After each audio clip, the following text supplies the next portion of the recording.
this is where I'm getting a little psyched out because I know this is what I'm gonna get next. They start interrogating him on the floor and they have him in the stress position. They threw the ice on him. They also put an ice pack on his back and it starts. All right, Tommy, this is really simple. What is 1 + 2? And Tommy goes 4. When you don't answer the question, your friend is gonna suffer. What is 1 + 2? Tommy would go 4. And I'm watching the mask go in and out. Andy's like, what's 1 + 2? He's like, 3. And they're like, okay, get it off, get it off, get it off. What Tommy's getting is an aspect of waterboarding while that's happening. Then after a while, I hear, Julian, you haven't answered our question yet. A psycho from Blackwater takes my head. He goes, what is the capital of the United States? Guadalajara. That is not correct. And you feel like you're drowning. And I'm shaking. I'm trying to get air and I'm getting maybe 5%. And I went, Washington, D.C. And they're like, get it off, get it off, get it off, get it off. And I go, I ain't dying for this.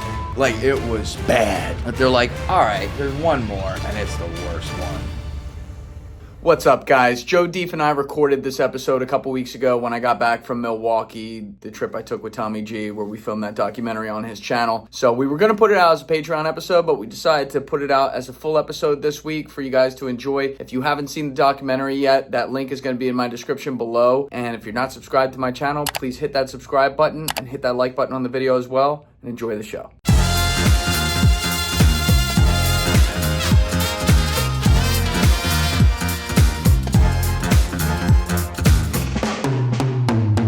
All right, everybody, welcome back to another episode of The Great Society with me, Julian Dorey. And Joey DeFilippis. How you doing? How you doing? All right, so your boy, as in me, went through a little something earlier this week, completely voluntary, with a good friend of mine, Tommy G, out in an undisclosed location in the Midwest, but we decided to do a video on Tommy G's channel. It's going to come out in 2 weeks. Just a reminder, that video's already out. Where Tommy and I agreed to be abducted by Andy Bustamante, your favorite resident CIA spy, and a Navy dive team special operations guy who was Blackwater as well, where they would take us to an abandoned warehouse and put us through the CIA enhanced interrogation program, i.e. torture us for the day and capture it all on film, which we did. So that was a very long day, certainly interesting background. And yeah, that's kind of where we're at, Joe.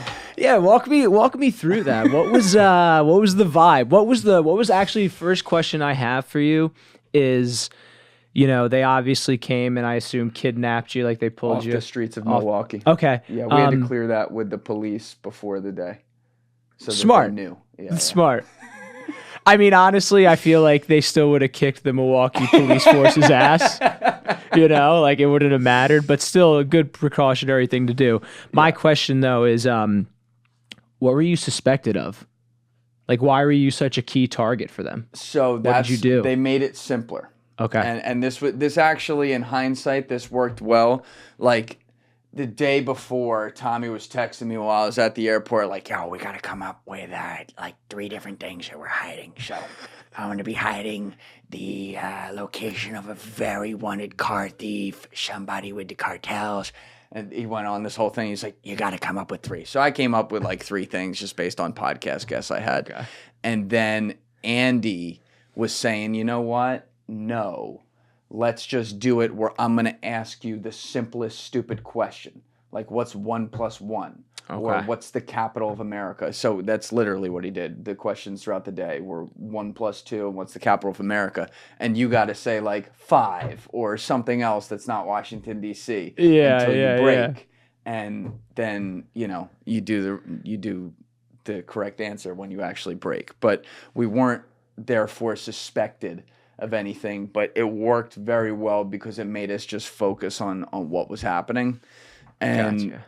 Insane experience, man. I mean, we'll walk through it today and what it was, but it is very, I don't know what the word is.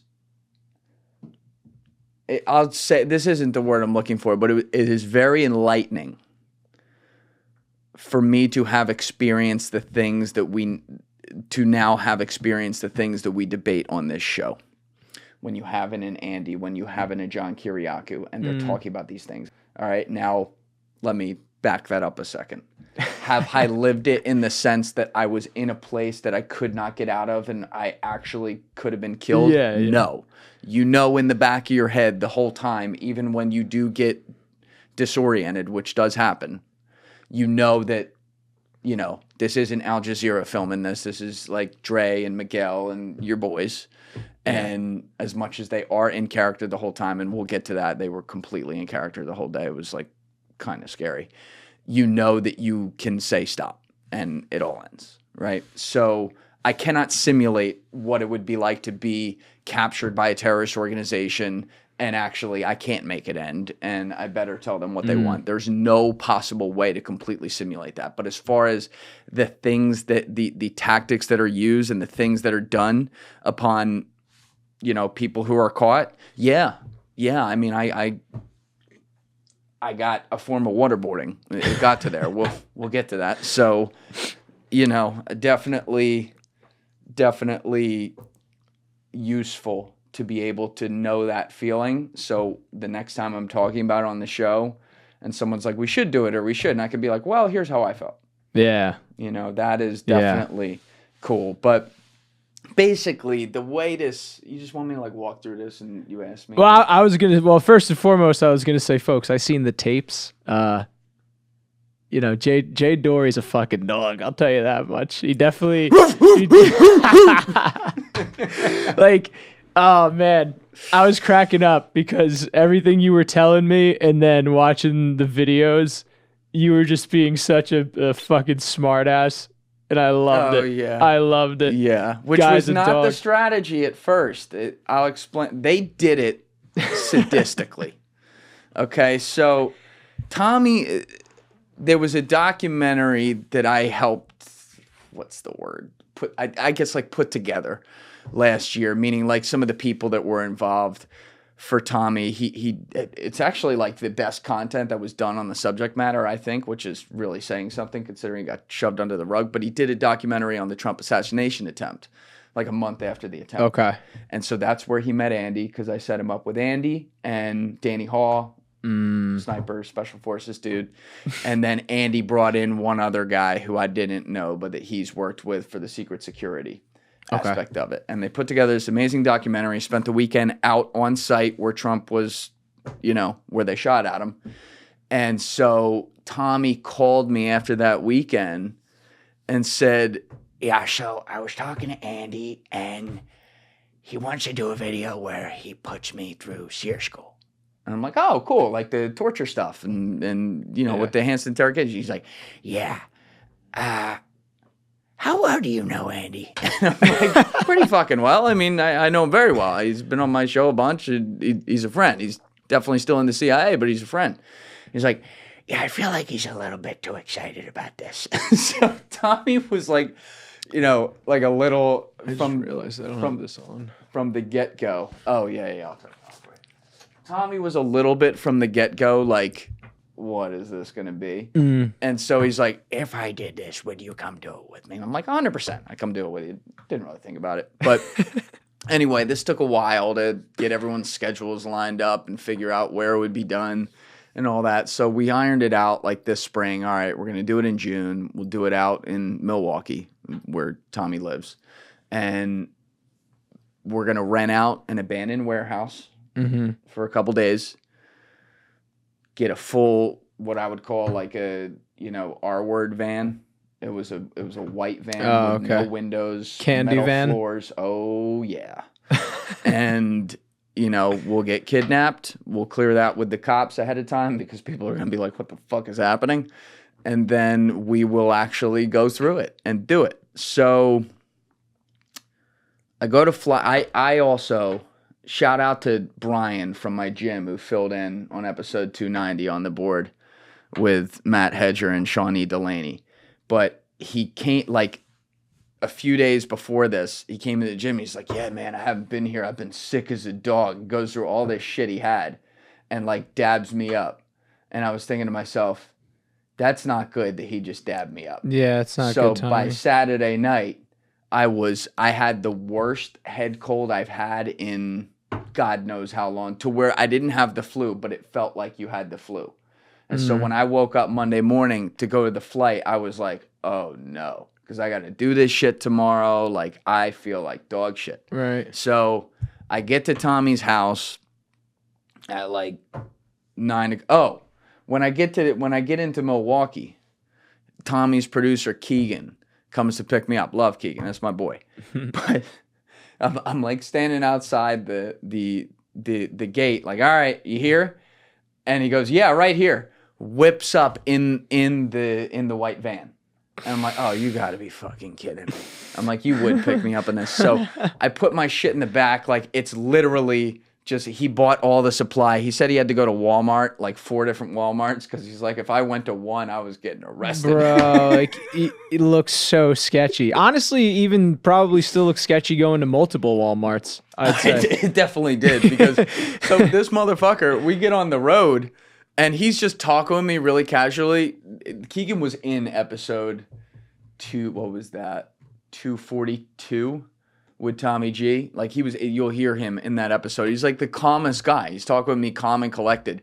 And I look over, the motherfucker's whipping 85 in this van. And I hear like, da-douche, da-douche, da-douche back there. And it's not my luggage. It's the bucket that they're going to use to torture me the next day.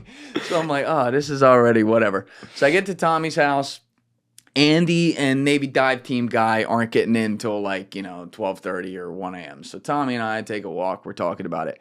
And like Tommy G is one of the most about it brave motherfuckers I've ever met. Like definitely in our business. I know in the YouTube business, that's not a high bar. Like, we're all pretty soft. But like Tommy is about that life.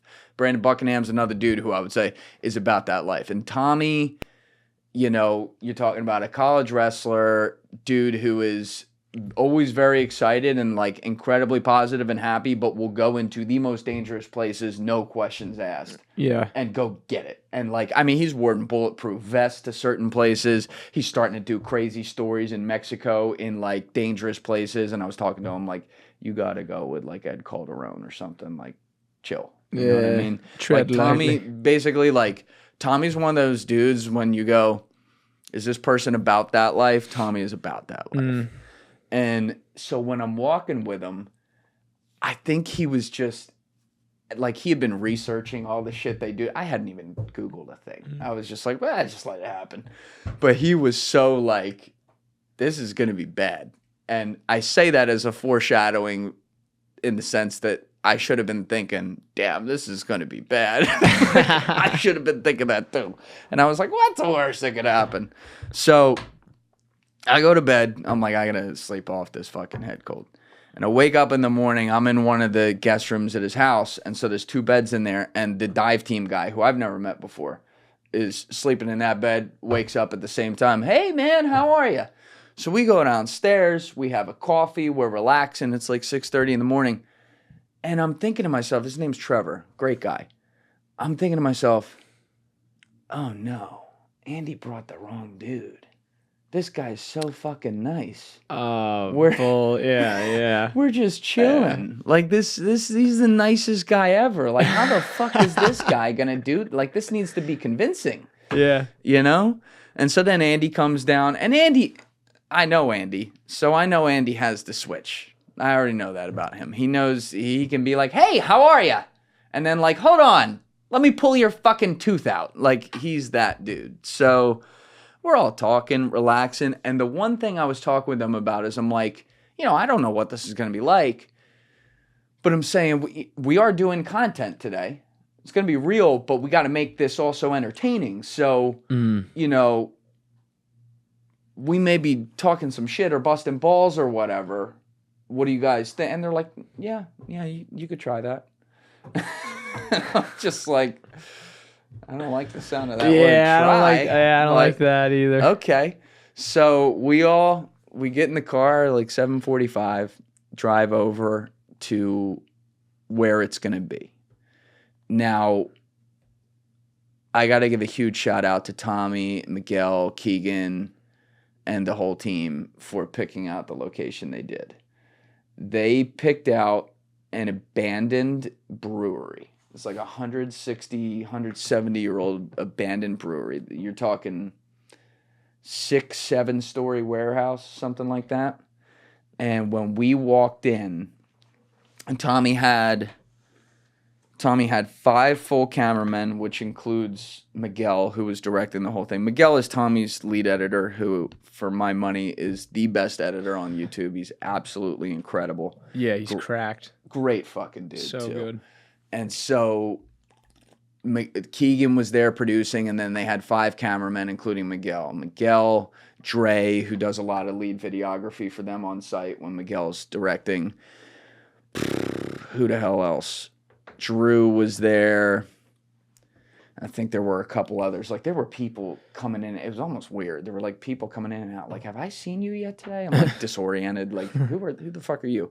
And then Tommy had 2 of his childhood best friends in there to be security guards as well. And the cameramen would step in, I think, like, as a little bit of security, too. And so one of his friends was, like, you know, ex-military, you know, fucking 6 foot, 250-pound fire plug. I'm like, oh, and he bald, not bald, like crew cut, like all the way down to the skin, goatee, fucking, you know, arms protruding like this. Just looked like the dude who hasn't had breakfast every day perennially and is just upset about it. And never stops getting upset about it. Yeah. So we walk up and everyone's like saying hello, shaking my hand, the people I didn't know, but they're all looking at me like they're happy to meet me, but they're like, oh fuck, like we gotta start to separate and get into character here a little bit. It was like a weird kind of thing. So we get in there, we walk around the first floor of the warehouse, which is not where we're gonna be taken, but just the first floor of the warehouse. Bro, it was dark. All right, so it's dirty, obviously, it's a fucking warehouse. But there was like in one section, there was a random church altar with a random chandelier above it. I mean, it looked like a torture chamber down there. I'd see like loose nails and glass shards, more on that later, and a random hammer on the ground and shit. There's like boxes of shit that's like... it was like straight abandoned stacked. vibes. Yeah. I'm showing Steve some pictures here. But this is like the back of the first floor, and that's Andy and Trevor walking in.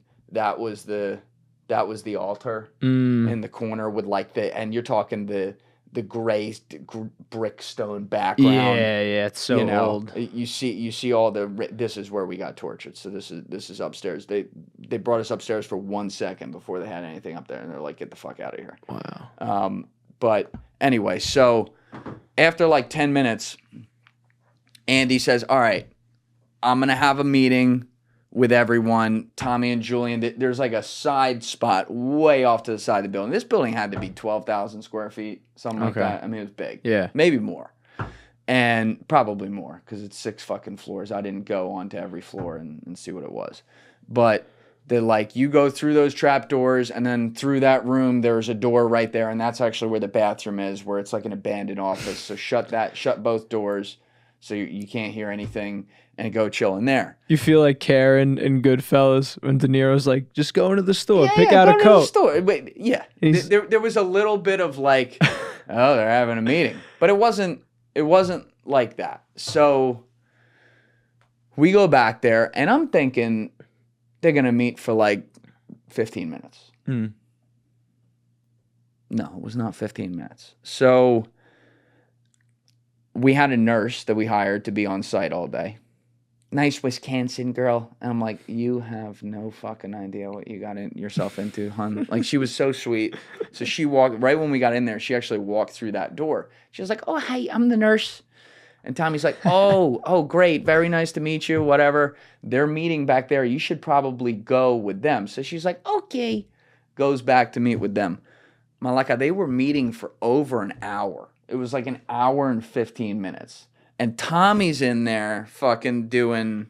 hold on. I have some hilarious videos. Like meditating or something?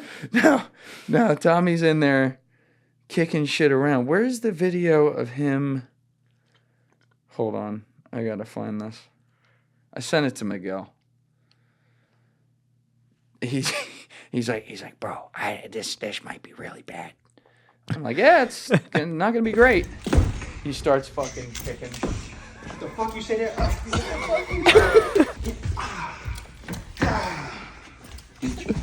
I'll play it for the camera so people can see it. He's like, what the fuck you say to that? I'm just laughing my ass off watching this. Got to him. Stockton. I'm like, Tommy, it's not a fucking wrestling match, pal. But he was just like, after a little while, it was starting to worry me. I'm like, have I thought about this enough? And actually, I was in the wrong. He was in the right. He had thought about this. And I had not thought about this. And I'm like... I like that, though. That's how I would have I'm like, this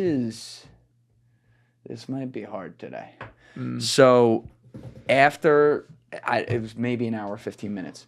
Dre, the lead videographer for the day, walks through the door because he's got to come take a piss. And, you know, Dre's cool as shit. He's like a Kiriakou Mexican kind of dude. And just one of those guys that's like quiet and drip swag. He's got all the director's gear on and everything.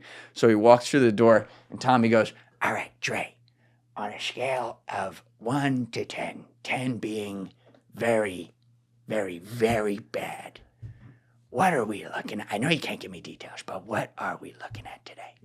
And Dre goes, he just looks at Tommy like this and like darts over to me and goes,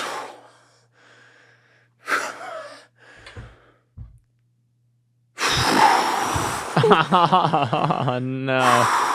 Oh, no. Just breathe. He's just breathing. Not saying.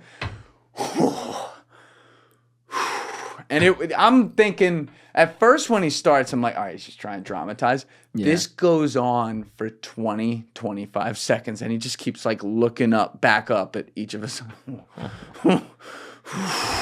He's like, you sorry and bastards. then just walks to the bathroom and shuts the door. And Tommy literally like watches him walk to the bathroom, turns back to me, goes, oh, this is really bad. I'm just like, this was when it set in, where I was like, I'm going to feel a lot of pain today. This is not great. So then everybody comes in, and Andy has Miguel take the camera, and the whole crew's in there. And say, all right, we got to film the liability waivers right now. I'm like, liability waivers? Yeah, oh, yeah. Oh, yeah. So Tommy walks up there, and he goes, okay, I, Andrew Bustamante, owner of Everyday Spy, am going to be conducting a CIA enhanced torture interrogation today on this man. Tommy G, please state your name for the record. Hi, I'm Tommy Grajewski. And he said like his full, I can't even say it, his full last name. It's a Polish name. And Andy was like, what? All right, do that again. It's like, I, Tommy Grajewski, agree to release all liability on injuries and any pain that may be inflicted upon me by this man and the other guy over there and their company. And then they had me come up and do the same thing. I busted Andy's balls about still being in the CIA. And then they're like, all right, let's get to position. So Miguel comes up and he says, so here's how it's going to go down. Julian, you're going to be taken off the street and you're not going to resist. You're going to be, they're going to surround you and you're going to be like, okay, Tommy's going to resist. So I'm like, okay, they're going to drive you out. Julian, just be filming. We're going to have cameraman Jack with you, and you're going to be filming, talking to the camera as if you're doing a piece of content in Milwaukee. So I'm thinking to myself, all right, I'll do like the Kia Boys or something like that. Like, oh, my friend Tommy G has me out here investigating the Kia Boys. And so they drive us in cars like half a mile away. And we see behind us as we're driving, they put Tommy and me in the trunk of the car because we couldn't even fit, which was like a good start for the day, I guess. And we see the white van being whipped around behind us with Andy in the driver's seat and Trevor, dive team guy, which, by the way, I forgot this point. When we got to the warehouse, before they even started meeting, the character went on. Like, he was nice in the car the whole way. I'm sitting in the back seat with him. Tommy and Andy are in the front seat when we were driving there early in the morning. We're just bullshitting and talking. And then we got there and we walked into the warehouse and it was like this. He's a Jason Statham looking motherfucker. He walks in there like,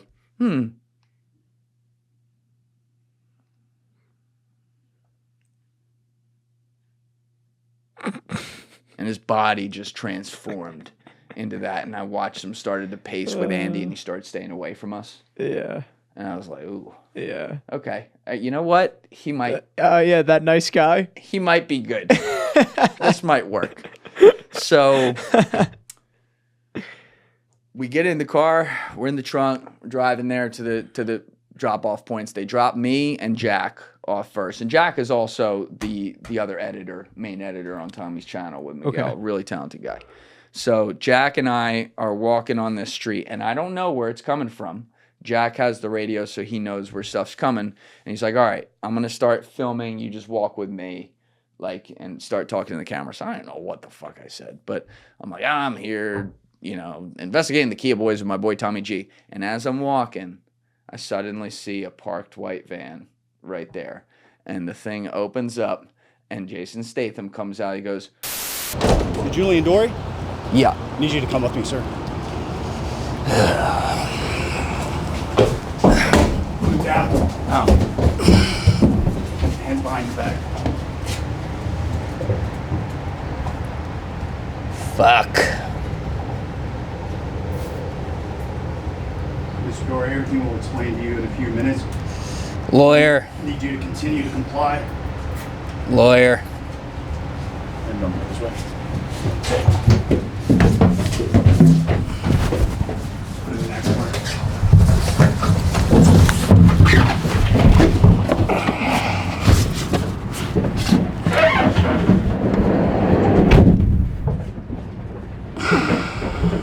Well, this is a day ruiner. Hey, we're on a timeout right now, but you're going to stay here and hang out, buddy, all right?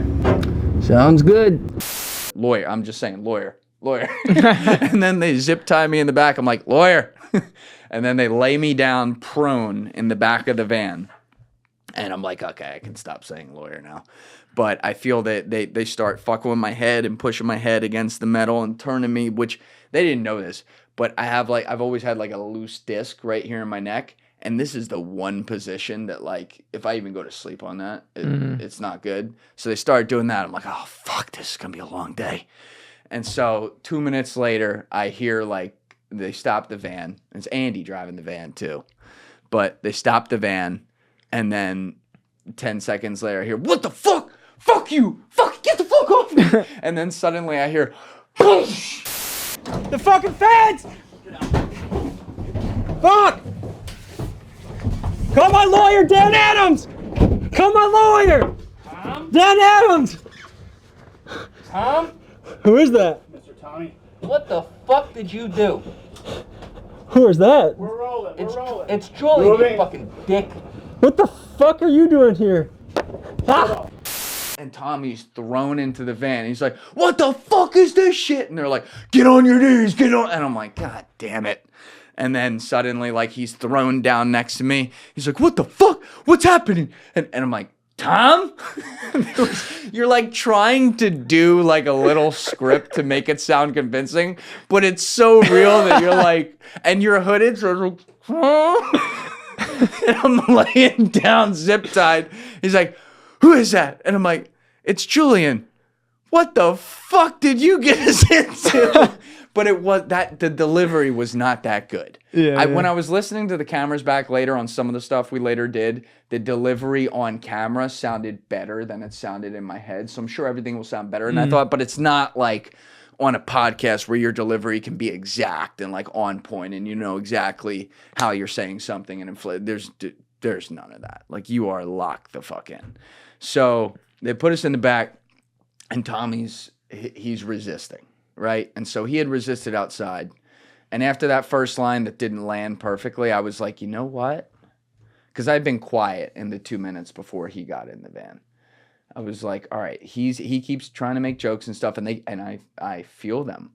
They're laying down. The fucking crazy bald guy or crew cut guy is laying knees in his back and pushing his head down like this and like pulling his arms up. And then they'd come over and push my head down in and whatever, but they were lighter with me because I was compliant. Right. And so I said, okay, this is good content because this is going on Tommy's channel. So people know him. They don't know me. This works out well. I'm like, he'll be the resistor and I'll be quiet and compliant. And I'm like, maybe I'll make it a little less painful too. worked it first. Yeah, We'll yeah. get to that. So I just kind of sit there silently, and they're like laying on Tom. They would come over and like hit me like a little bit, but nothing that wasn't like, all right, is that the best you got? You know what I mean? It wasn't anything crazy. And then and I know where we are. We're a half mile from the warehouse. So once they pick up Tommy, when we were driving for another 3 minutes, and Andy is ripping this van, bro. I mean, he's not driving the speed limit at all. And he's taking hard stops and whatever. Within about 3-4 minutes, I realized, oh, they're taking us for a loop.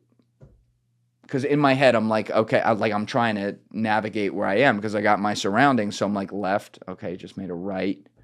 All right, just made another right. So we're probably back about where they picked me up. All right, now he's going straight. I just stopped at a light. He went straight. Like, I'm doing this in my head to also pass the time. And I'm like, no. After a while, I'm like, no, we're far away now. I don't even know where the fuck we are. But I'm tracking the rights and lefts. And he would say, like, 3 minutes to drop. Like, he'd yell it out. And then 3 minutes would go by and we're not there. Yeah. And then like 4 minutes after that, he's like, 1 minute to drop. And it took another 6 minutes for us to get there or something like that. I'm a little off, like the time's tough, but it wasn't a minute. And there was one point, like a minute before we got there, where he revved up the van. I don't know how fast we're going, but pretty fucking fast. And went on the brakes. I mean, he must have blown out the brake pads. And our bodies went boom, like forward, like head. I don't think the head hit the door, but it stopped right before the door because they had us probably 4 feet back, something like 5 feet back. And I was like, whoa. And again, I'm helplessly zip tied at the back. There is nothing to do here. Like Tommy was talking with me before. He's like, yo, if we can figure out some ways to escape, that would be great content. And even before, I was like, Tommy, there's 5 cameramen, multiple security guards, a psycho from Blackwater, and the most insane person I know, Andy Bustamante. I don't think we're not gonna a be shot escaping. in hell. This was the best part. I forgot this. I told you there was shit lying around on the ground. He found a nail, and he's like, "Oh, this is good," and puts the nail in his hoodie. I said, "Tom, today you're Jason Bourne." Or you could say, fuck it, I'm Tom Cruise in Mission Impossible. Little, something that they don't know is got a fucking shank on me. Yeah, we can't do that because that's gonna insinuate that we knew we were getting kidnapped. So you can't take that. Also, the guy's got a family, don't shank him, it's content. No. I just want them to find it in the search, like, oh. Why would you have a nail on you as a man on the street reporter? Something way more logical would be your keys, because you could hit a jugular with that or something. Yeah. You're not gonna have a nail. Yeah, maybe. That's not realistic. You keys to this, and we'll talk about it later. All right. You would have keys, and you do have keys right there. So just use those. You don't know what kind of weapons I carry regularly.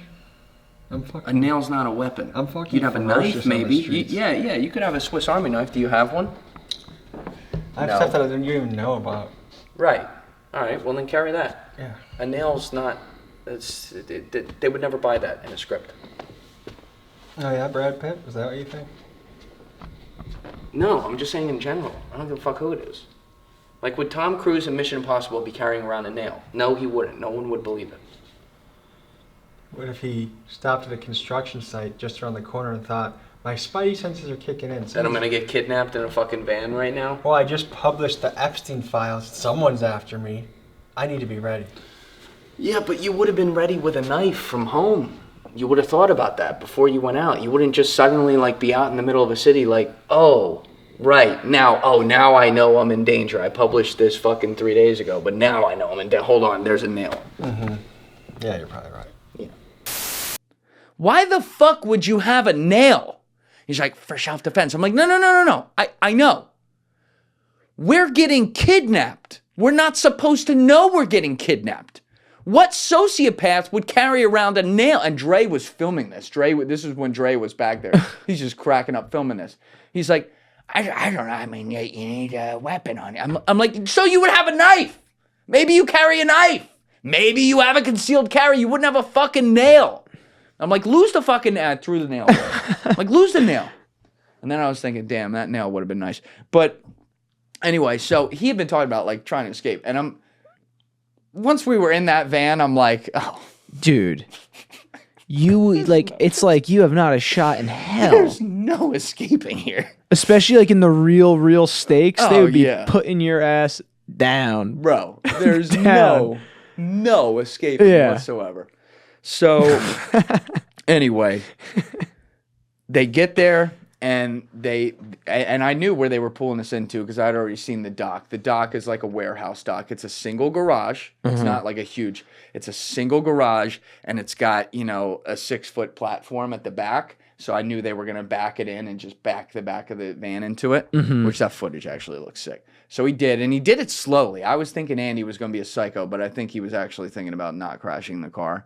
Like, he did this slowly and carefully.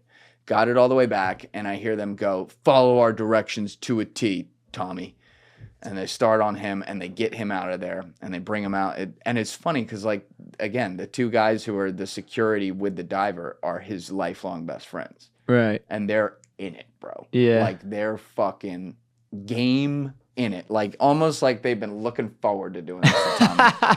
And so they get him out of there, and I hear him resisting, like, fuck you! Like, that's the other thing. Tommy G doesn't change up for anybody. And so I'm going to get to points where he was struggling later that was killing me inside while they were doing it to him and not to me yet. But, like, this is so bad, but it was hard not to laugh sometimes because when you get under these stress, everyone else, including me, like primal, I wouldn't even call it masculine, just primal sounds come out. Like, Yeah. like shit like that.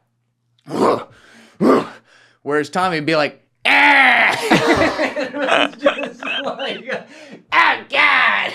I'm like, it's still. So when he's resisting, he's like, fuck you! It wasn't like, fuck you, or it's fuck you. So I'm just laying still on the ground, and I'm just like, God damn it. So then they get me up, and again, I'm totally compliant. I'm like, I'm just compliant. I don't even know if they had two guys. I think they might have done one, and then they handed it off. There was definitely two once I got to the elevator shaft, but it might have just been one dude bringing me out of there because because he actually later said this while we were live. Like you're compliant, so we're like you adjust it for that. So that was a good call to be like that, at least for a while. So they take me towards the elevator shaft, and while they're waiting for it, they shove my head into the wall, and I got the full cement, and they're like holding me there in the corner. So now I can feel like you're on the corner of the wall, and I can feel my nose like this. And again, I am hooded. We are hooded. The hoods, fucking. Tommy grabbed the hood in the morning. He goes, God damn it, Keegan. He's like, you can see through these a little bit. You could, but not a lot. Like he was supposed to get a literal blackout curtain hood, but you could tell it was like, when you're watching a movie and someone's disoriented and they put a visual effect on it to where they just see shadows and shit, but they can make out shapes and things that it was like that. So I'm in this hood. They get me up the elevator shaft, and it gets to the top, and they take us out. Now, again, the location of this, I got off this point. The location was so incredible. Hey guys, if you haven't already subscribed, please hit that subscribe button. It's a huge help. Thank you. I can dox where this is because people are going to see it in the doc. If you Google Milwaukee Public Market, let's do that on a Google map.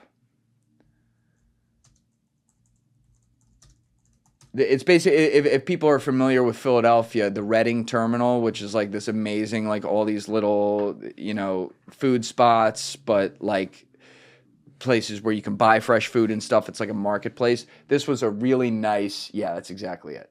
This was a really nice, smaller version of that. So if we, let's see here. Zoom out. Okay, yeah. So I'm going to go up here and direct real fast. Yeah. This is Milwaukee. Let me turn on mic 3. I can hear it. 1 second. So this is Milwaukee right here. All right? All the main city, which I didn't even know was. I thought fucking 10 people lived here. Yeah. I went west once last year. Yeah, I've Las Vegas. never been I've to never Wisconsin. been west of Pennsylvania other than that. Okay. So I land in Milwaukee and I'm like, oh, there's fucking buildings. Like there are people that live here, which was shocking. But we don't have camera 4, but you have it up on camera 5, right? Yeah. So this public market is all still the main city, and then zoom in right here. Right there. Okay? See those train tracks? Remember those things. Zoom out.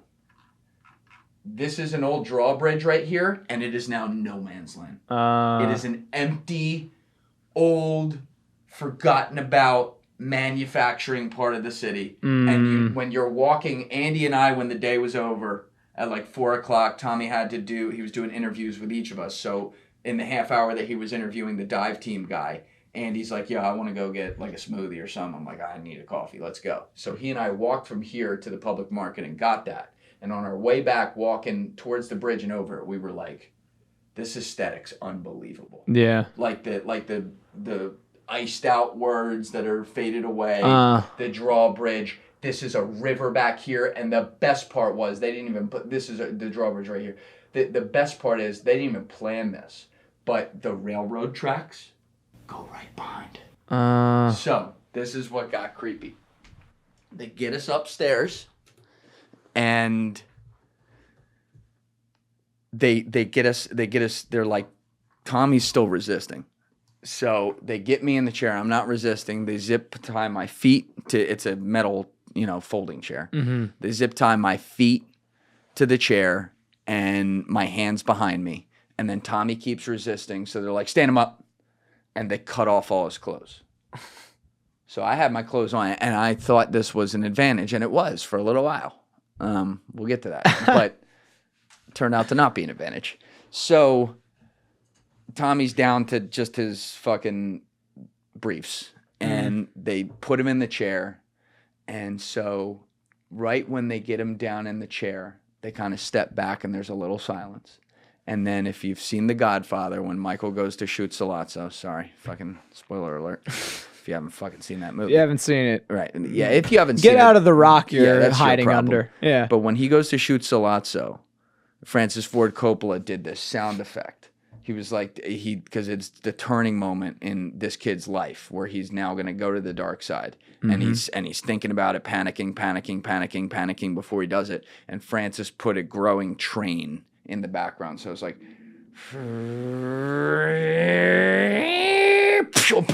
yeah. So they sit us down in the chairs, and there's like a moment of silence for a second, and we hear the train go. And like, I couldn't see this, but apparently Miguel was just like, cinema. Yeah, that is pure cinema. Like, Miguel was enjoying this. He was I've never seen Miguel this animated before we started the day. Like, he was so excited. He had his cameraman set up. He had the whole thing like ready to go. And he was telling Andy like, no, do more. Like, gee, thanks.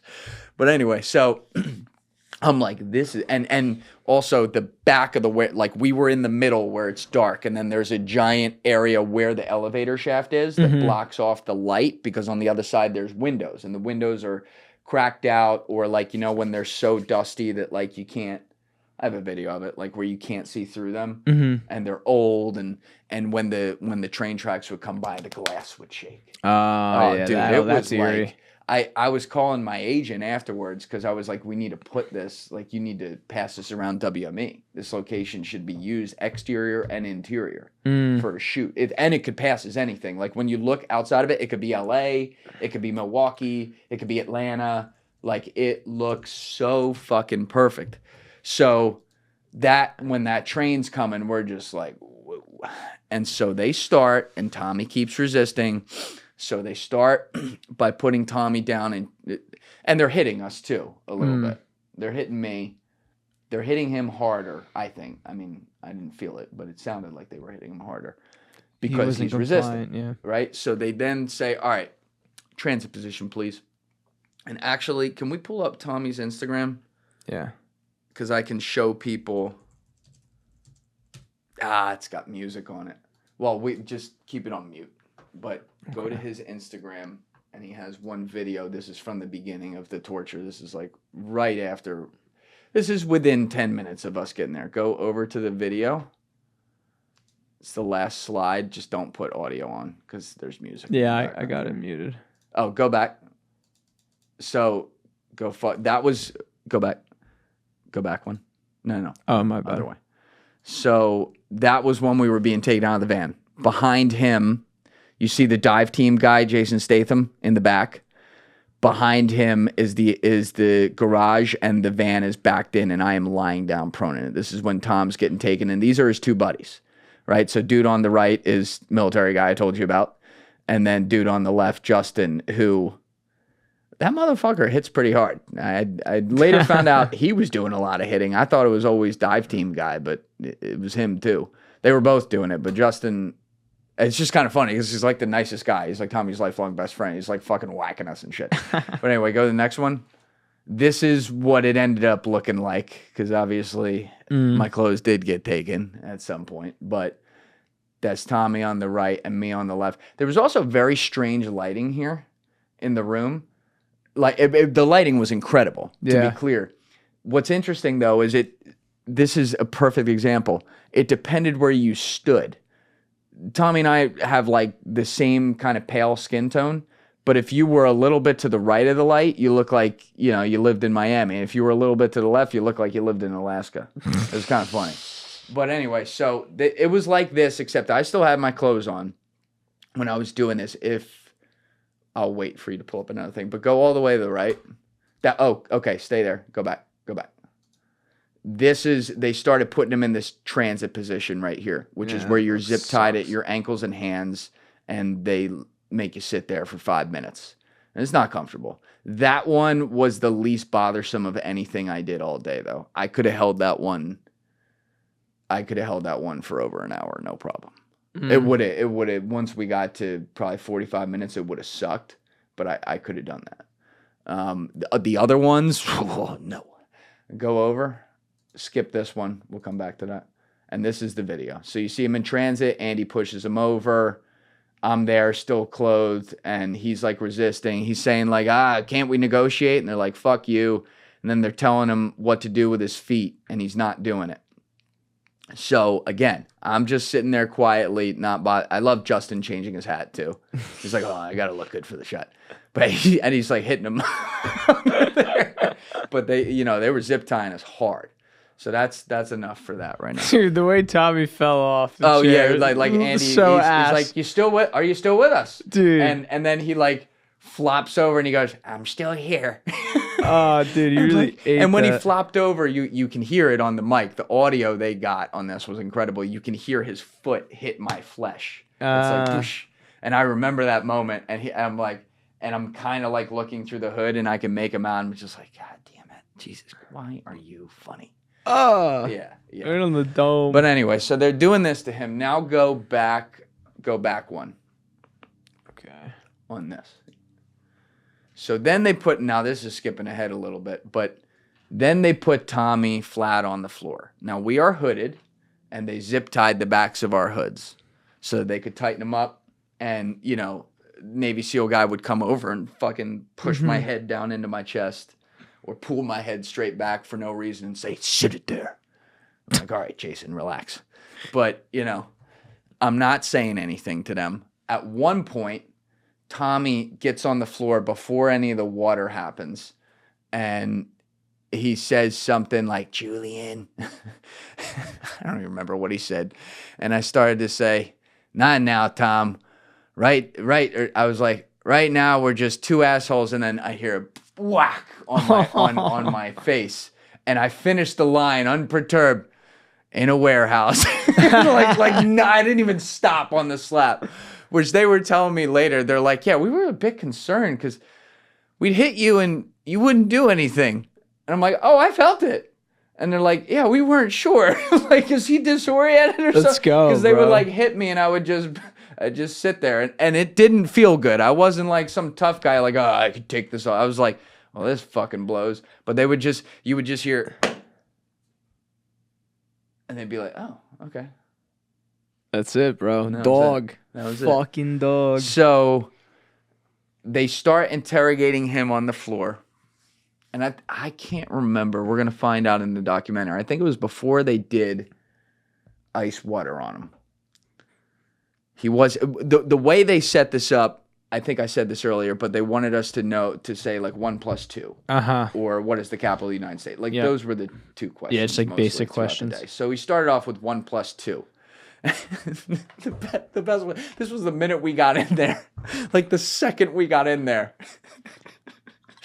And sat down, he goes, all right, Tommy, this is really simple. What is 1 + 2? And Tommy goes, 3. And I look over through there like, what, are you an idiot? You're supposed to say 5. And so Andy was like unperturbed and pretended like he didn't hear it right. He goes, so you're saying that you know what 1 + 2 is?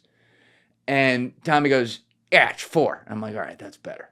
He's like, it is not 4. Yeah. And it starts, which I also forgot this detail. When we sat down in the chairs, once they got Tommy's clothes cut off and they sat us down and the train happened and it got quiet. When Andy Bustamante opened his mouth, this is someone I do call a friend and someone I've known who is a very complex character, someone I've known for a long time. Yeah, I'm not just saying this to say I know him better than anyone in this business. And, we get along really well. I know Andy has the switch, though. When he opened his mouth to begin talking, you will hear it in the documentary. He was so calm. And the instant, it's just hard to explain, but the instant he opened his mouth and started talking, it didn't even matter what he was saying. It felt like sadistic. It felt completely sociopathic. And I tensed up because I had already told you about Dive Team guy getting into character. But I was like, oh, I'm going to be in pain today. Because Andy and I are competitive with each other too. And I know I'm going to be competitive with him, which means I'm going to feel some fucking pain. And it sent a chill up my spine. He put Jason Clarke in the first scene of Zero Dark 30 to shame. Because, and I'm not ripping Jason Clarke. I thought he was great in that movie, and he's a great actor. But, that first scene where they're at the black site torturing an Al-Qaeda guy, he's like, when you lie, I hurt you. I hurt. And he's talking loud and hard. And I'm not saying that, that's not realistic. I'm sure that happens. But when you have a guy saying, when you lie, we're going to hurt you. And you won't like it, but we're going to do it. That calmness and that, I can't even do the delivery justice, is like, and you know the person. Yeah. You're like, oh, shit. Now, again, I'm staying quiet. I'm literally, until we got to the warehouse line when Tommy's on the ground, I'm not saying anything. Then they dump the ice water. Pull up that picture if you don't mind, Joe, the one you had. Pull it back. They do this to Tommy. You guys just saw this a minute ago. But he dumps the full ice bucket on him, and I'm looking at that spot, and I can see it through the hood, and I can see it happen. And, also, can we zoom in on Andy's face there? Yeah. Do a hard zoom in. Bro, you see the look in his eye? I tweeted this out yesterday. That is the look of a man who says, this ain't my first time to the rodeo pile. That was the other thing I thought when his voice turned on. I knew Andy had been a part of these things, but I immediately realized, he's been a part of a lot more of these than I think. This is like a 9 to 5 for him. Yeah. So he pours this on him, and I see that, and in one part of it, you hear Tommy go, ah, God. And I'm trying not to laugh below there, but then I see it. And I see that the water has soaked his hood. and I see his head. They had his head turned in stress position, and you know his hands are zip tied behind his back. I know it's cold, but I can see the mask every time you breathe in, and I know what that is. I've seen this stuff before. I understand what happens when a cloth mask like that gets wet. The water is seeped in through the fabric, and it's heavy to the point that it's sensitive to air. So when you go to pull in air, you will pull in the mask. It will go into your mouth. You cannot stop it. If you go to pull it to your nose, it will go to your nose. You cannot stop it. And when you do, it gives you it. This is a minor. I don't know. I don't even want to call it minor. This is a sensation of waterboarding. Tommy is getting a type of waterboarding. Now, let's go through the signs of waterboarding so people are very clear. And I have not seen, I've only seen the first waterboard I went through, which I'll get to that. I haven't seen the second, so I don't know if they did it. I'm going to find out on the footage. I saw the aftermath of the footage, which I'll get to. I'm getting ahead of myself. But the way that the enhanced interrogation program that was designed in the 2000s post 9/11 worked is that I believe it was 10 seconds. They had to follow protocols, and they were videoing all this stuff, even though Gina Haspel destroyed all the tapes later, so maybe sometimes they didn't. But, you know, with like Khalid Sheikh Mohammed, who was the mastermind for Al-Qaeda of 9/11, it's well documented that he got waterboarded many, many times. And Khalid Sheikh Mohammed, not to say anything positive about this guy, but I do have to say this one thing was kind of savage. When they would waterboard him, the way they do it is they have him zip tied, and he's in a cloth mask like me. Just everything's the same as me, except they then lean him back, prone, 90 degrees like this, and they pour water over his face for a span of 10 seconds, I believe was the limit that they had.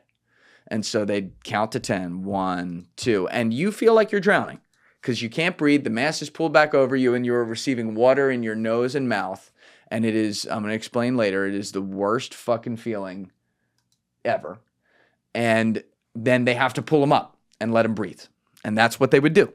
And so Khalid Sheikh Mohammed he was such a savage with this.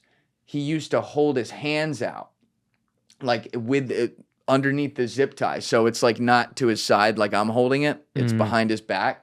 And his fingers would count 1, 2, while he's getting waterboarded, which feels like way longer than it is, by the way. 3, 4, 5, and he would laugh because he knew that they had to stop at 10, and they would with him. So they'd stop at 10 and pull him up, and he could breathe.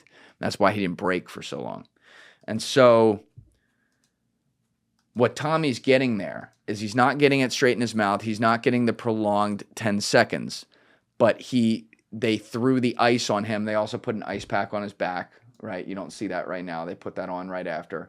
And then they threw the ice and water on him and then kicked all the ice against his body, in his face and his body. And it completely soaked his mask. And they have him in the stress position. And now I was getting upset because I know it's real. And my boy's down there, and you just hear, and I'm watching the mask go in and out. He is getting an aspect of waterboarding while that's happening. And he sat there, motherfucker held out. At times hard to, I mean, we're going to review it later and we'll see what the time was, but he must have held out for like 5 minutes. He was answering questions. What's 1 + 2? I told you, it's 4. And like fighting them. And then they would leave. Okay, well, you can sit there. And I'd just hear him breathing like this. And it's also, this is where I'm getting a little psyched out because I know this is what I'm going to get next. I know that. And I'm like preparing my body like, oh shit. And I see him holding out. So I'm like, well, I better fucking hold out too. Can't be a bitch about this. And like more, it was also, again, like Andy and I are competitive motherfuckers and we're competitive with each other. Like when we're talking and things like that on the podcast, and it's on a whole different level right here. Because I'm like, this sadistic fuck, you ain't getting me.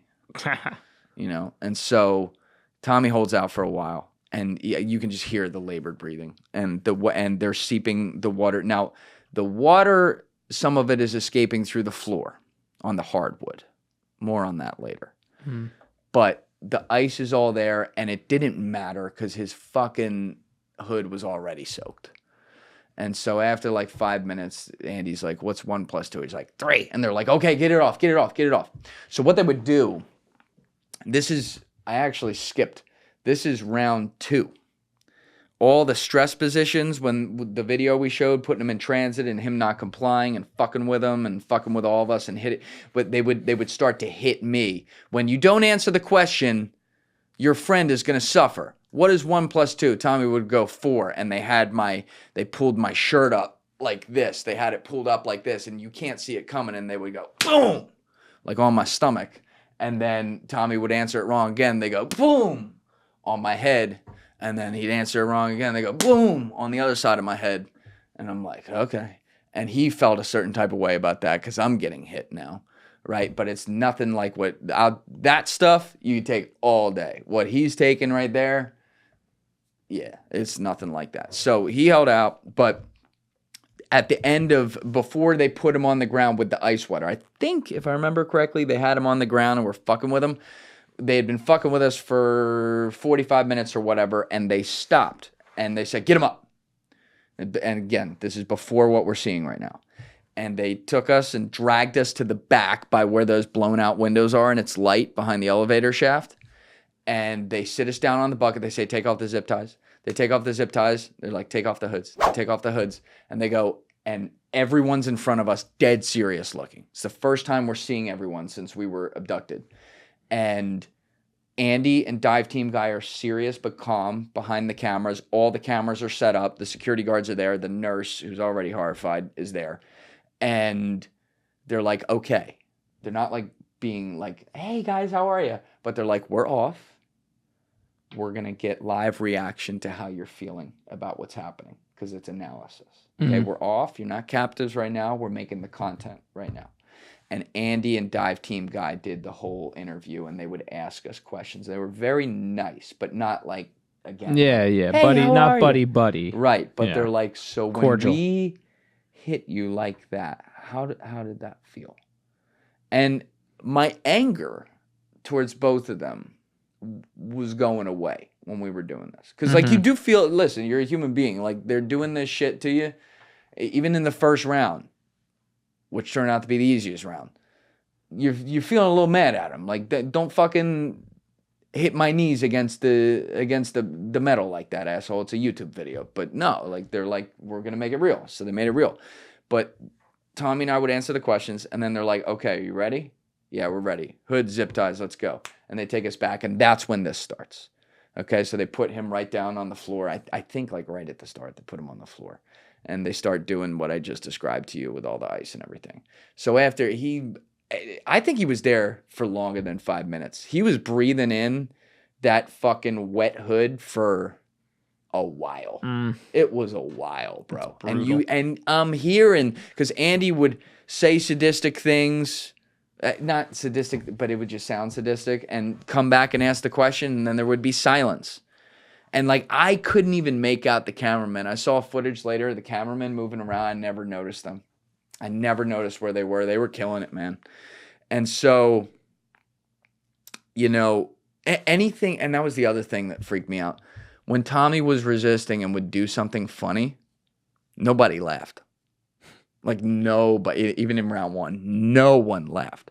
I'm thinking, okay, security guards and Andy and dive team guy are really in character. But I'm like, none of the cameramen? Like, no one's smiling a little bit? Yeah, no. Everyone was probably mortified. They were it's not even, I don't even think they could have been mortified yet in round 1. They were in it, bro. They're like, yo, let's get this shit. Like, for the content, for God and content. But anyway, so he's there for a while, and I keep, in those moments, long moments of silence, I just keep hearing.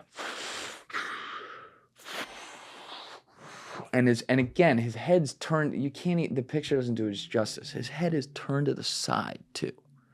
Like, against the hardwood, going like that. And then finally Andy comes over. What's 1 + 2?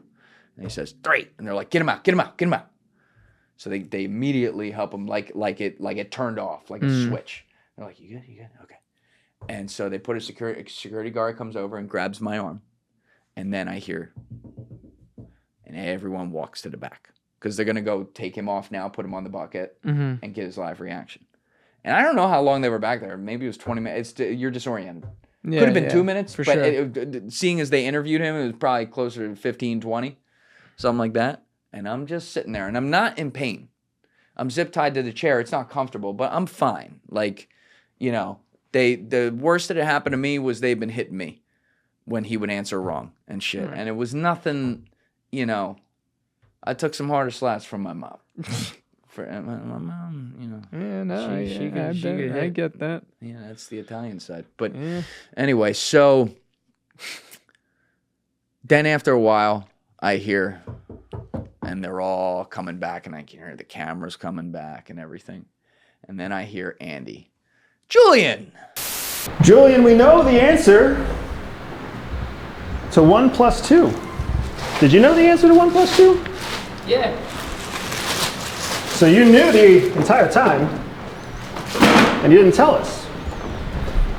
That must mean you also know the answer to the capital of the United States, right? I never got asked. Yeah. Can you give us the answer to the capital of the United States, Julian? Guadalajara.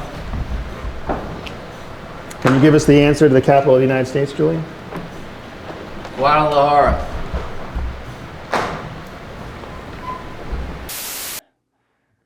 You haven't answered our question yet.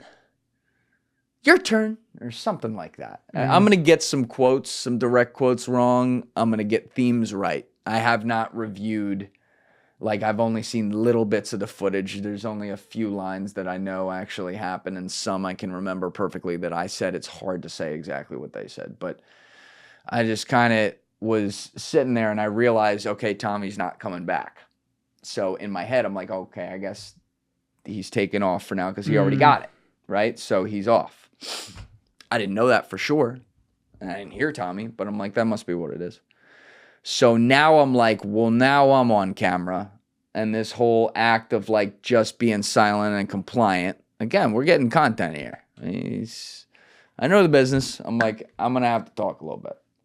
But you're disoriented, so your brain is not thinking clearly. I can't come up with off-the-cuff stuff like I can with, you know, doing a podcast or something. And also, when you're under the hood, everything is extrapolated. Small motions feel like impending doom. Someone could just walk from here to here, and it's like, oh, what is that? You know, and you got your hands zip tied behind you, your feet are zip, like everything you feel, your senses, your sense of space and touch and feel all go through the roof. So you're so on guard that your mouth is almost like, it's not locked like that, but it feels like it is. So he and I go back and forth. I don't remember. I think they started. I was like, he goes, what is the capital of the United States?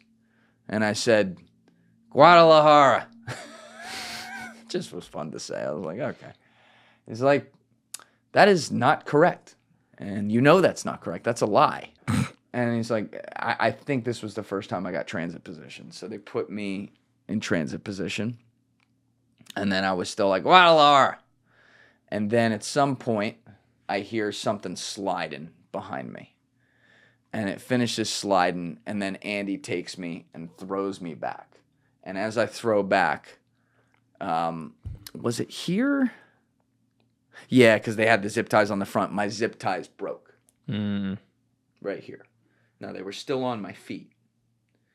And I will tell you, because you can't see anything, and you're disoriented, and you've just been thrown back, and I feel it, and it's like a bed. It feels like a gym mat bed, if that makes sense. Like it's that material that you'd roll around on a wrestling mat. That's a good way to describe it. Okay. I'm like, oh, that's comfortable.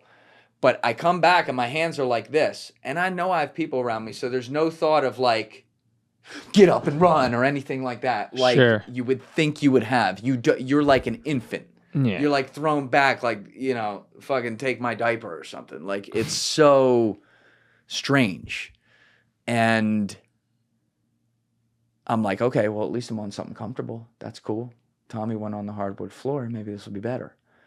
And then Andy starts, he says, or Navy guy, someone says, like, turn him on his stomach. They turn me on my stomach. They're like, pull his clothes up. And they pull my hoodie up. Because, again, I still have my hoodie and my cutoff on. Thought that was a huge advantage. Big miscalculation. They pull it up to my neck and bunch it up. And then Andy takes the bucket and dumps the water and ice on me. And I'm like, oh, shit. There's multiple things set in for me. My mask got soaked. So now I'm experiencing the breathing right away. My whole body's soaked. And there's parts of it that are fully exposed. My legs are basically I was wearing these exact shorts. My legs are basically fully exposed like this. My back is all exposed. I got ice on my back. And then the ice that tramped off me, they're kicking into me. And I feel them throwing it into me. And then my hoodie is soaked too. So now the water is just going to sit on my body and seep further into my mask through like a cold towel. Which is not, but I'd rather just be bare ass back because it's way easier at that point because the water flows off and like I could take that all on my bare skin. The cold, I can take that all day. That's like and then he said, "What's the capital of the United States?" Every country has a capital. Every country has a capital. And all I want to know is the capital to the United States. I'm from Jersey. I was fucking retarded. So I don't know what it is. I mean, What is Guadalajara? I'm not debating right now your decisions as a New Jersey native. But I am still looking for the correct answer for the capital of the United States. You got that for me? Well, obviously it's not Guadalajara. So, next best guess, Sioux City. I appreciate your gumption, Mr. Dorey.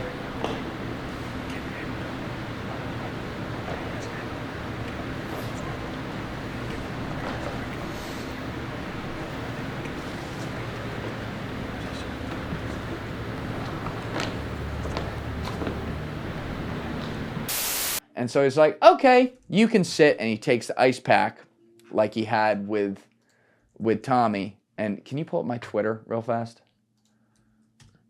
And go down to, it was the first tweet I did yesterday. You'll see, scroll down, scroll down, scroll down, scroll down, scroll down, scroll down.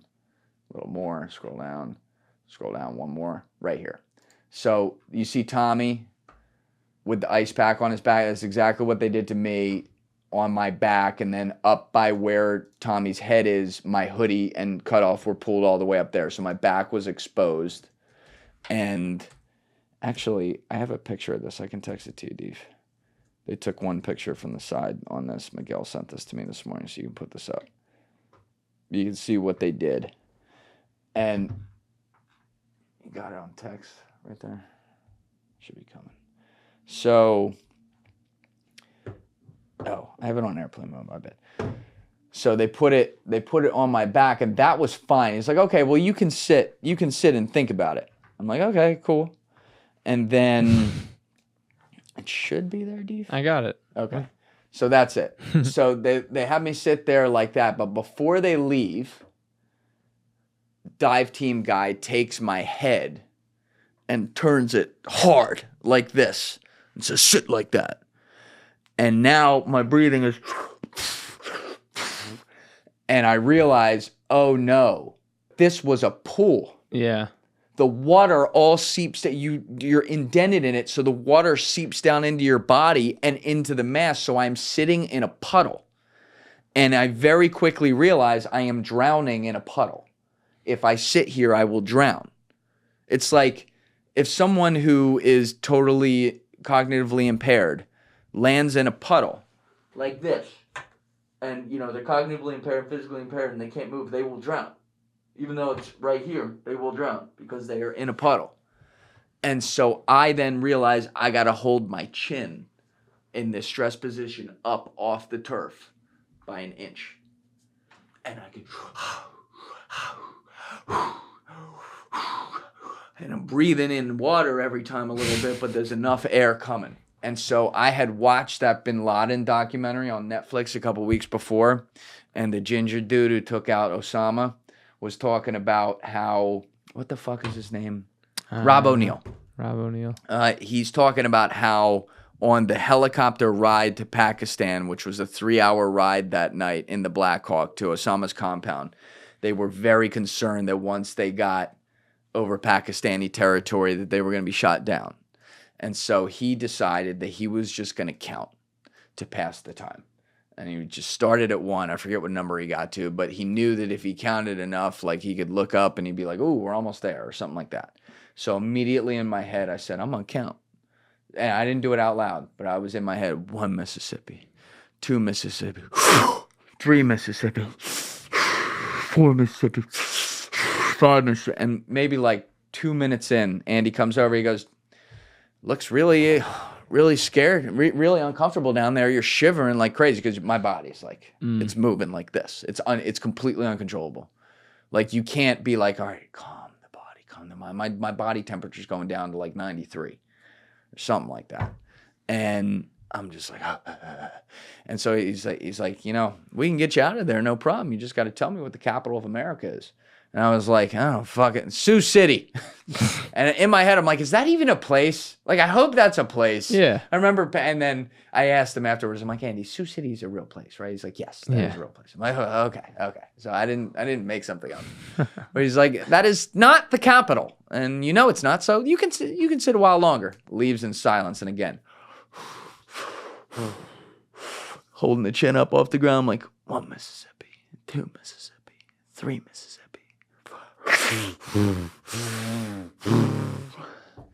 So then he comes back.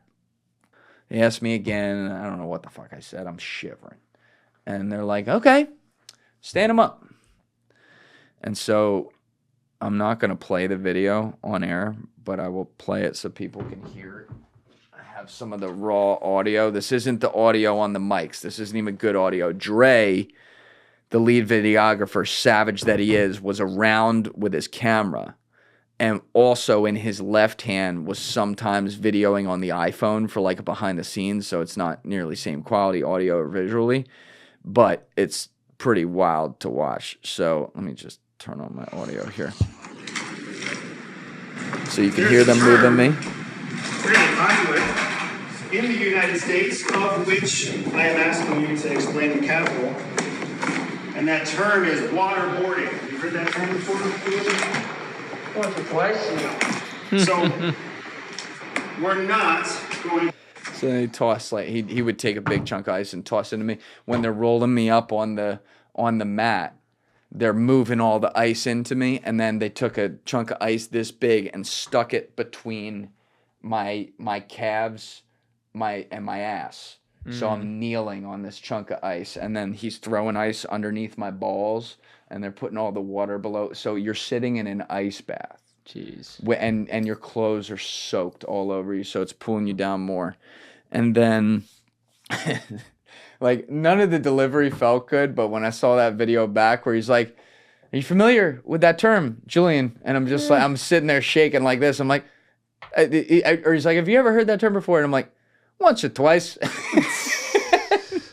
So then this is the, you can hear the tone on Andy. This is the second one. Let me grab this. I know you can't see Tommy right now, but if you could see Tommy right now, he's in a nice sweatshirt. He's not shaking. You hear my breathing? Yeah. You can visualize that, right? Visualize how nice warm would feel. How nice dry would feel. Feels fucking great over there. And then he starts. Put the head forward, sir. This is your alternate. So fucking Navy dive team guys he's got my hair in a ponytail and my, like, pulling it into a makeshift ponytail, and is gripping the mask and turning it this way with the zip ties so that it would pull everything, like you know when you see people get suffocated by a plastic bag in the movie? Mm-hmm. It's like that. And I'm breathing in complete water. It's soaked. So when you hear me like I'm trying to get air and I'm getting, you know, maybe 5% of oxygen. So my brain, I'm totally disoriented because my brain is not getting enough oxygen. And he's like, so he had him tilt me forward for that one, and he dumped the whole bucket. I didn't show it there. It's not in that clip, but he dumped the whole bucket on me. And then when they had asked me after this, well, I'll get to that, but dumps the bucket on me, and you can't, it's all dripped on. Like you can't breathe at all. And it's pretty damn close to being waterboarded. It's not full because he had my head forward and he didn't do it for 10 seconds, but I was already soaked. Like my mask was already soaked. I already had limited oxygen before we started this. Mm-hmm. And now it's just like,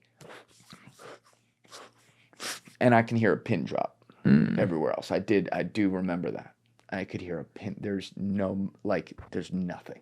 It's just fucking whatever. There was apparently like one camera guy down there like getting it up close. The other ones had different angles on me. Mm-hmm. There was one moving guy, but you just couldn't hear anything. And he's like, "What is the capital of the United States?" I'm like, "I fucking told you, it's Sioux City." Like, and he's talking shit. Like 20 seconds after the first waterboarding, I thought I got it a second time. And the reason I thought that is because Navy guy took my mask and pulled me up like this and made me breathe like that, complete water, for I don't know how long. It felt like a century. So I was disoriented later and thought that was one of the times I got waterboarded. Because it was like getting waterboarded again. They weren't pouring fresh new water on me, but he had me totally like, whatever. What is the capital? And I'm like, you know, Sioux City or Guadalajara. And so I haven't seen the footage of him doing it the second time yet. But when he went to do it the second time, 2 minutes later,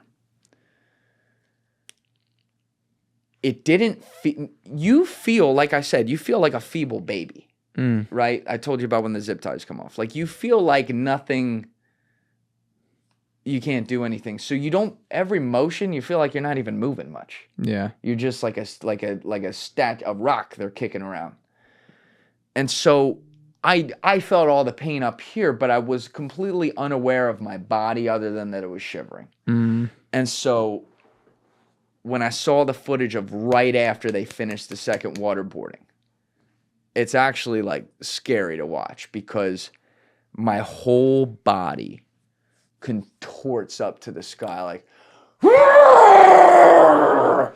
and it's like I can't even redo the sound. I don't know what sound came, like this deeper, it's like, or something like that.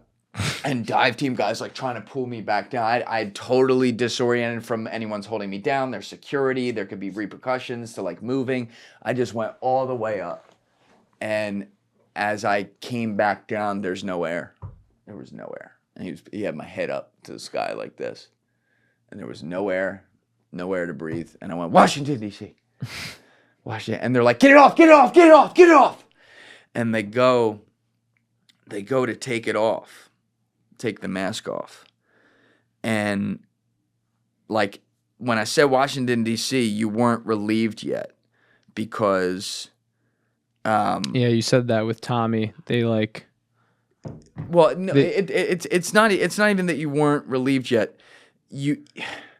When they go to take the mask off, they still have to get it off, so you still can't breathe. Now, there was one other thing before that second one happened. I had a strategy in my head that when this starts, I am going to, the minute he does it, like rise my head a little bit, take a breath, and then and I was like practicing in my head, my body going limp, which is, I don't know that I could have pulled it off because the shaking's happening and you can't stop the shaking. So I don't even think this would have worked, but I had a strategy in my head that I was going to like take a breath and then go feeble with my head so that they'd be like, meaning not break and pretend I fainted.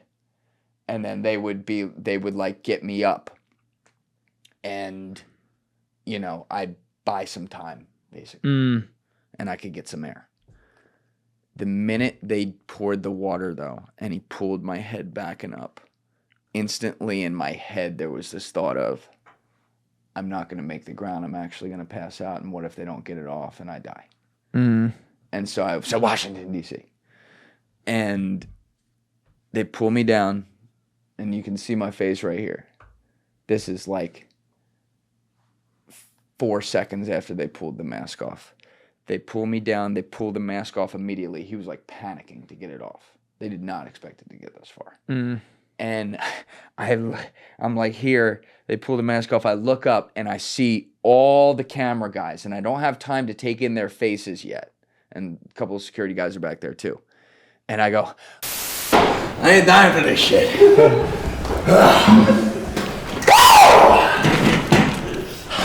Let's clip him and get him to the interview chair. Stand up, brother.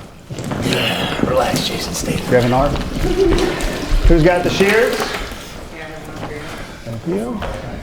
Does anybody have the big blue shears?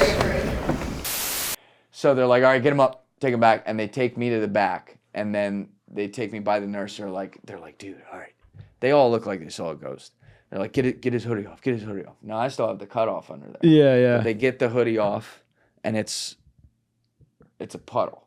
Yeah. Like 3 hours later, it was still, it had been hanging Oh out. yeah, you could look at it. Look how heavy. You can tell bro. how heavy it looks. It's all the water is just in it. And I still have the cutoff on, and my body, you will see it in the footage when they interview me on the table. My body is like this. I'm like, that was fucking crazy, bro. Holy shit. You sound like RFK. And they're like, all right, get the cutoff. I'm like, no, just leave it on. The cutoff is drenched. It's drenched just like that. And so I'm like, I'll do it right now. So I get on the bucket, and they interview me for maybe 10, 15 minutes. I don't know what the fuck I said. I remember it completely. I just don't know what the fuck I said because I was shaking. And at the end of it, I went off to the side. Tommy sat down to do another interview, and dive team guy came over to me and like shook my hand. He's like, bro, that was really painful for me to do that. I'm like, well, it didn't look fucking painful for you. You look like you were having a great time. But he's like, no. Like, you know, I have a job to do today. But he's like, listen, brother, because I guess I said something like this in the interview about I was disappointed that I broke. And he's like, everybody breaks. There's no terrorist that doesn't break. There's no person that doesn't break. He's like, that you did amazing. I was like, oh, wow, cool. All right, great. And I'll give some thoughts now on torture and whether it works or whatever. Here's the thing that we couldn't simulate. I might have said something like this earlier, but I want to drive this point home. He's asking us questions we know the answer to that we all know have no significance, and we know there's 5 cameras back there capturing this for a YouTube video, and we know at any time we both had a safe word, we could get out, and this was over. If this were a real scenario, which you cannot simulate, where you are actually kidnapped and you are actually being tortured, and there's no safe word, and you actually are protecting information that you view as larger than yourself for your country or something, where people's lives are at stake. You cannot simulate what the power or lack of power your mind would be able to pull off to hold out longer. Now, I do think everyone would break. I don't think the human body can take, especially when it gets to the electrocuting and stuff like that. Yeah. Everyone would break. But I knew in my head, and I kept saying this in every interview I did, I'm like, we're disoriented, but then I remember in the back of my head, this is content, it's a YouTube video, there's 5 cameramen, right? Yeah. And so breaking felt like exactly what I said in the instant reaction when they pulled the hood off. I ain't dying for this shit. Yeah. All right? Now, if I were protecting my brothers from the battlefield, and if I gave up information, they'd all die, yeah, I might die for this shit. But I'd get to a point where maybe I wouldn't be able to die for this shit, and I'd have to give something up because I don't even know who I am anymore. Right. If it went way farther. That's a real thing. And this begs the question where people are like, does torture work? We talked about it all in the live reaction, and we talked about it when we were interviewed at the end too, but it was still during the day and your head's still in it. I don't know. I could see it to where let's paint the scenario of like CIA is interrogating a terrorist that they think has the answer to something, but he really actually doesn't. And they interrogate him so bad that eventually he just tells them whatever they want to hear. Yeah. And he's genuinely trying to be honest and giving them like the worst shit because he genuinely has no information to give. That's a terrible scenario. And unfortunately, that was the scenario a lot of the time. Mm-hmm. But then I think about the person who actually does have the information. And,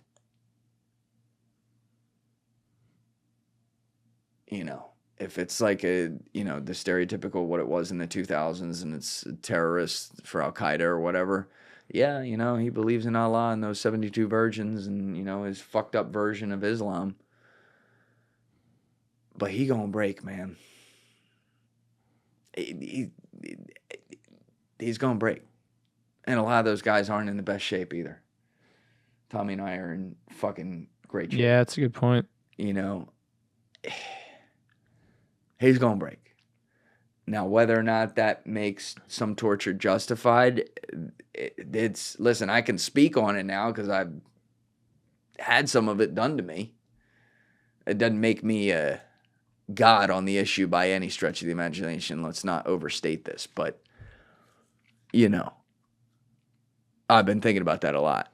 Like, does this really work? And is this what, you know, I don't know. But they interviewed us, and Tommy was, you know, Tommy's such a perfectionist and such a genius with his content. I was on the phone with him for a while yesterday, recapping a lot of stuff, and he had looked at a lot of the footage and stuff, and he's like, I don't know if we gave the right answer. I'm like, Tommy, you're disoriented. That's the content. People want to see what that person is really like in that moment. And when you see us shaking like this, you know, whoa, like he can't even control that. It's the most honest reaction you could ever have. So, you know, also shout out to the whole team all day, just fucking crushing it. But this is a picture from after, that was right when I was on the bucket. After being waterboarded, I'll send you this. You can put this up. I don't know how the fuck I was even joking around and like being a real ass person. But you're just, I'm like shaking my hair out, trying to get dry. And I'm still, that might have been like when I said, you know, fucking Jason Statham over here, but they still weren't laughing. I could never get them to laugh all day. No matter what we did, I couldn't get them to laugh. So this was halfway through the day. It had been 2 rounds where we had been abducted like 3 hours before and torture had started 2 hours before. And we had so much content, which I forgot this part. Miguel was so like in it and like trying to get the best content or whatever. That when I mean, you saw the shit he was doing to Tommy. You see those images. And all the camera angles they had. You had enough content in those 10 minutes for the whole video if you wanted it. But Miguel was like so in his head. I didn't hear any of this. But he was like saying to Andy, when Tommy got done, he's like, I don't have enough. I don't know. I need to go farther. I need more. I'm like, gee, thanks, you fucking asshole. So now after the waterboard, they're all like a little... I don't want to make dramatic words here. I don't want to say like traumatized, but they're all a little shook from seeing what Tommy and I went through in that second round. And so Andy goes up to Tom and he's like, hey, you got a lot of content already. We got a lot of interviews and stuff.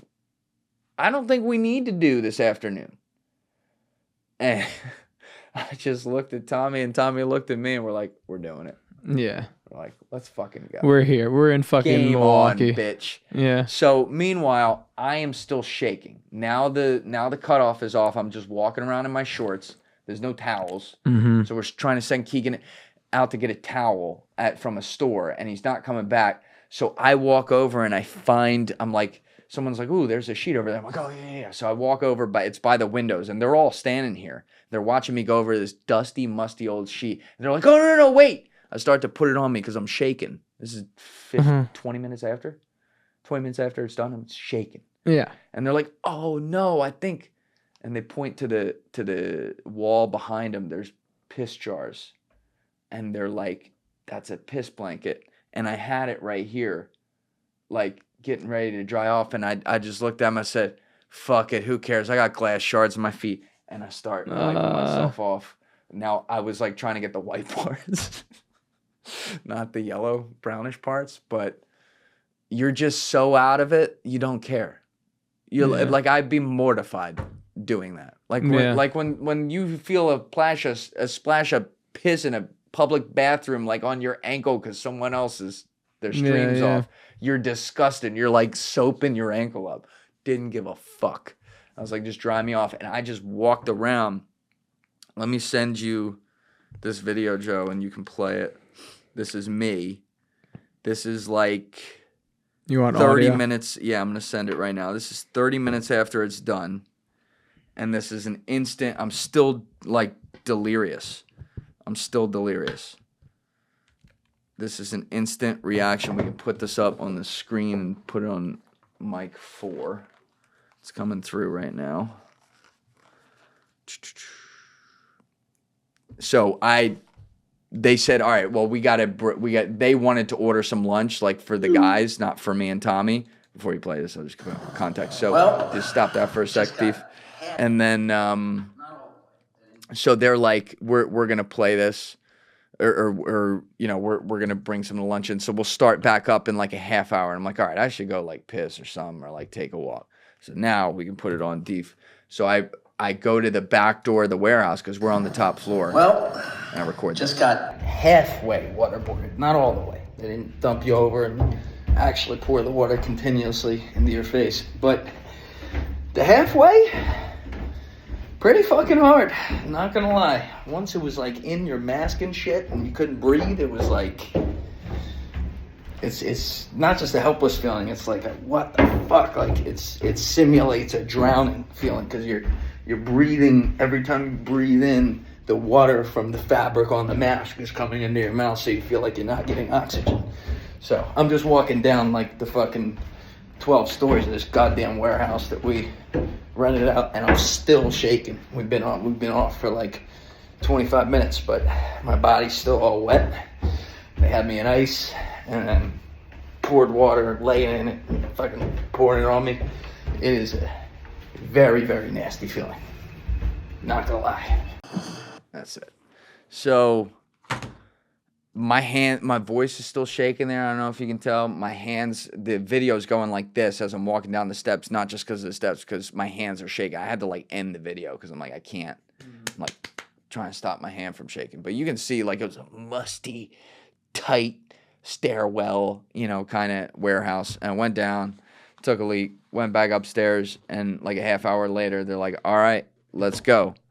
And they I can't even remember, did they have us in? Yeah. They put us back in the hoods. My hood's still wet. Like I rang it out.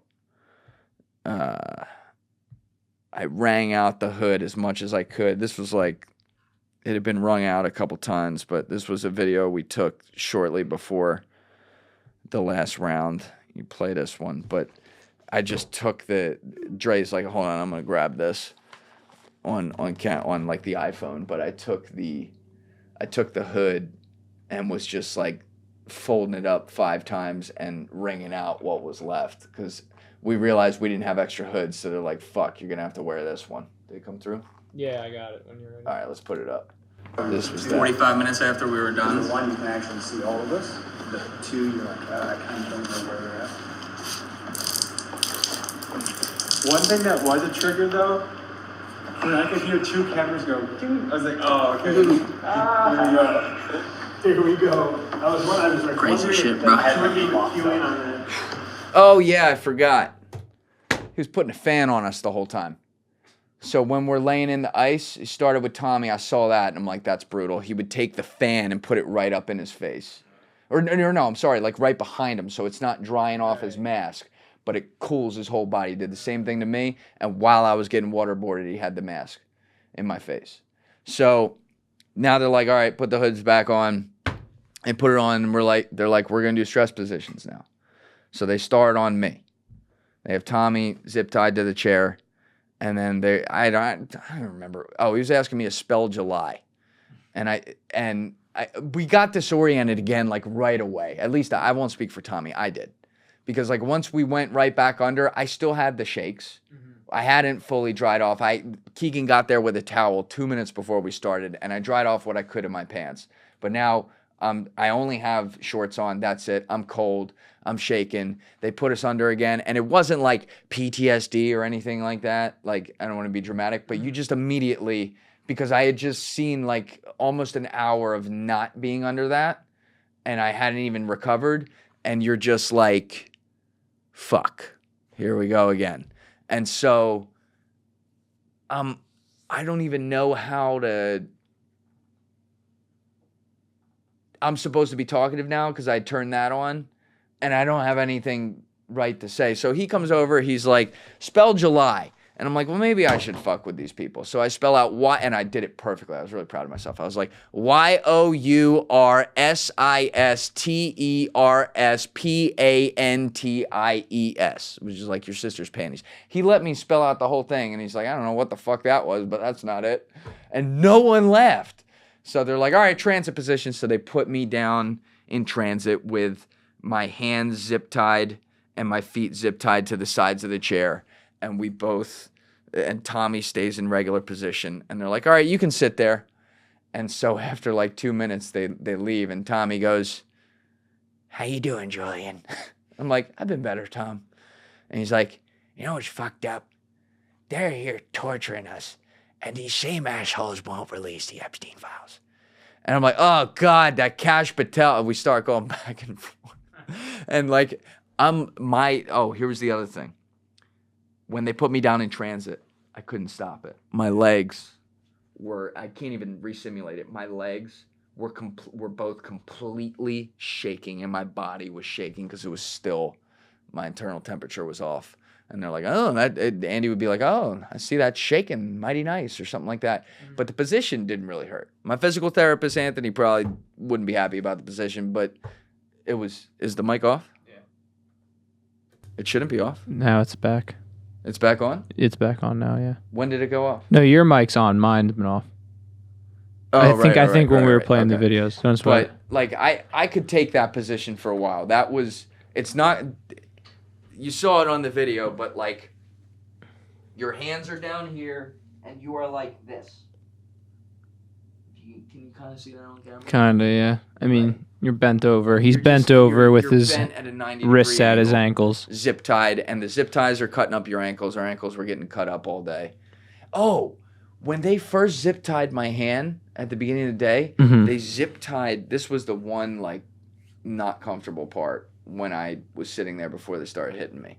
They zip tied this hand so tight, and so my other hand was basically holding it, and it was fine. But I was like, Jesus Christ, like you couldn't loosen it up a little bit? Yeah. And the Navy guy would come behind me and pull my fingers, like touch my fingers and like pull them out to feel them out like this. And he would do it on both hands. And I'm like, oh, fuck, he's going to break my fingers. Oh, no, I didn't sign up for that. Yeah. But he didn't. He was telling me later, at one point, he actually had it was the nurse that came back there and did it because they were checking for blood flow. He said, I actually stepped out for 1 minute and zip tied her hand exactly the way I had yours zip tied so that she could feel it and let me know if it was okay. She was like, yeah, it's fine. That was the best. The one time the nurse got called in that we knew about, Tommy was like, it was when Tommy was on the ground like that, struggling. And I just hear Andy saying, can we get a health check? and it's silence, and then you hear like, deep, deep, deep, deep, deep, deep. Yeah, he's good. She's walking. Like, yeah, he's doing great. He's doing fucking amazing down there. But yeah, so they were doing that. But so they have me in that stress position. We're going back and forth about Epstein, like trying to make jokes, and some of it is funny. And they're not laughing. Like, they're literally not laughing. And I'm like, oh, my God. Like, even now they can't laugh. So he comes over. He asks me to spell July. I spell fuck you. And so he's like, okay. And he gets a little pissed. And he's like, you need SERE position. Gentlemen, cut his zip ties and then bring the security guards over. They grab me, whatever. And they leave Tommy there. They put me down in SERE. Now, when they first go to do it, I'm like, oh, this can't be so bad, right? The SERE position is they take your hands, they zip tie them behind you, and they zip tie your feet completely together, right? So the insides of your ankles are touching together.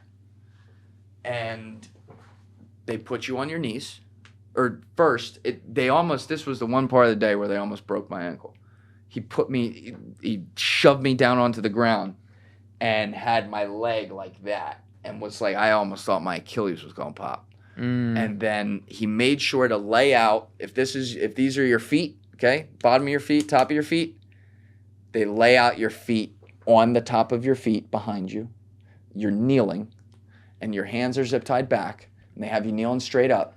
And then Andy took me and pushed my body back. So I'm basically like,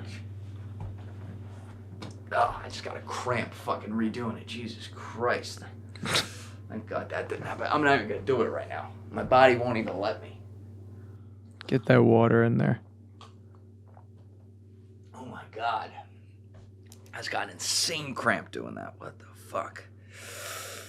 Whew. See, it's like traumatic stress on my body, I guess. But they have you kneel like that. And then Andy took me and shoved me straight back.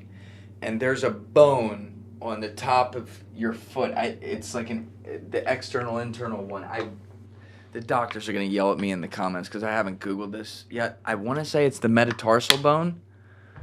It might be the bone that Joel Embiid broke early in his career, and Yao Ming had ended his career in the NBA. But it's like a bone that's hard to get to, and it's on top of your foot, right there. Okay? Like my finger's right there. Mm-hmm. And they take all the weight of your body on a hardwood floor, and it goes right onto your foot. I still can't move my big toe. Nothing's broken. I can't move my big toe normally yet over here. It was the worst. I went like when he pushed me back, all the weight of my body went onto it, and I went, ah! Like it was bad. And then I'm like, ah! I'm like ah! Ah! He's like, oh, it sucks, doesn't it? I'm like, oh yeah. And it just kept going, and he would push me back, like, ah! And so Tommy's like up there like, oh my God. So then they bring Tommy, and I shouldn't be laughing, but after a while, like they're doing this to me, and he's like, spell July. I'm like, fuck you. And then Andy leans down, and your abs are like out when you're doing this. Mm-hmm. And I've been bulking recently. Yeah. So he goes, it was so fucking dark. He's like, I see you. You've been working on it was almost like pause, like kind of gay. But he's like, you've been working so hard on your body and everything. You know, obviously it's holding you up right now. And he takes my skin and rolls it together. He goes, still got a fat roll there, though. I think you got to deal with it. And I think we're in a hood when I'm doing this. I got to see the footage. But I just turned to him, and I'm laying back like in pain. I just start laughing in his face like, get me on these zip ties. I'm going to put your fucking head through that wall, you curly-haired Sorry. And so he keeps going, and it just gets worse. And then I would find a position where it was bearable and like hold it there, but then they'd push me back. Like he'd pull me up and push me back on it. So then they bring Tommy down. Tommy gets down in the position. I don't know how long he was holding at times. A tough thing to say. But then he's like, yeah! I'm like, I should be, God! And then they get him back up, and he just falls over, and they're like, get him up. And he's like, God. And then I fall over, and we saw this on camera right after. It's hilarious looking. You just look like a fish that like just died on the deck. Like there's no because you're totally zip tied. You can't do anything. They're like, get him up. So they get us both up, and then they push Tommy again, and he's like, fucking July, fuck you. And I'm telling you, the minute he said that, I'm like, okay, just ask me. And Andy they're like, okay, get him up. And he goes, Julian, you haven't told us yet. Well, how do you spell July? I'm like, July. Thank God. I thought you were going to say August. Because like if he said August, I'm like, well, I'm gonna have to hold out a little while longer. Yeah. If it's a nuke, but he gave me the same question, or he might have even said like answer the question, whatever it was. I had the out of JULY, and he's like, okay, get him up. They take us back. They interview us again, and we're like really cooked after this. But they're like, all right, there's one more, and it's the worst one. They're like, you really don't have to do it. And I'm looking at Tommy. I'm like, he's like, doing it. I'm like, okay. So they take you. They're like, no hoods on this one. So I think this was the only one where we didn't have hoods. Now I remember. They're like, no hoods. We'll get a few reaction faces. There were 2 cement columns, and they take you to the column, zip tied with your hands behind your back, and they put your head on the column, and they make you stand back.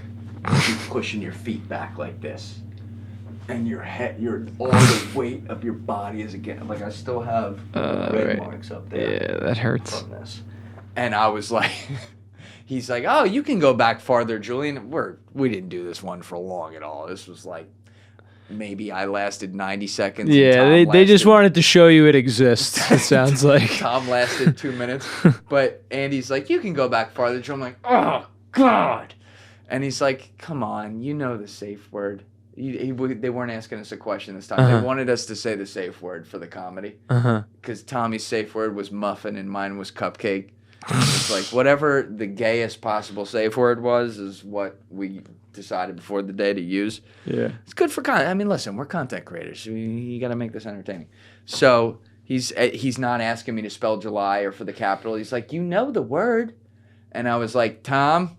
He's like, yeah. I'm like, think I'm going to give this one a go. He's like, yeah. I'm like, cupcake. And they're like, okay, get him off.